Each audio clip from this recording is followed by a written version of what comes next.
Досега воопшто никој не направи ништо за расветлување на терористичкиот чин на Карпалак, каде загинаа десетмина наши сограѓани и пријатели. Токму затоа повеќе и не се надеваме дека ќе се открие како се случи тој немил настан.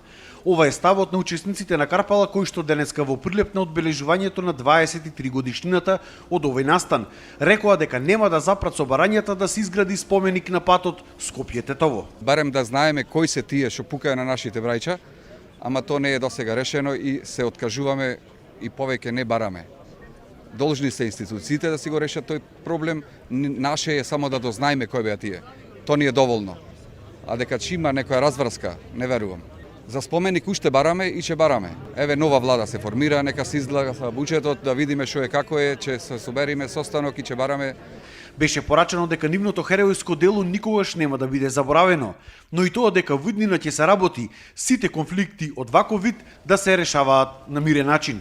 Секоја година даваме завет дека ќе го чуваме нашиот спомен, дека ќе ја чуваме оваа наша земја македонска и дека нема да дозволиме повеќе да има човечки жртви, понижувања и војни, туку разбирање, почитување и решавање на конфликтите преку диалог.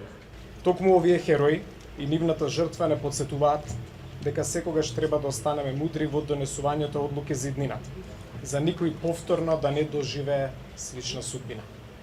Како што хероите на Карпалак застанаа во одбрана на вредностите и принципите, кои не дефинираат како нација. Денес сме должни со иста таква посветеност, решителност и мудрост да се соочиме со предизвиците кои ги носи иднината. Беше најавено и тоа дека владата ќе продолжила да работи со целосна посветеност и поддршка на бранителите и нивните семејства.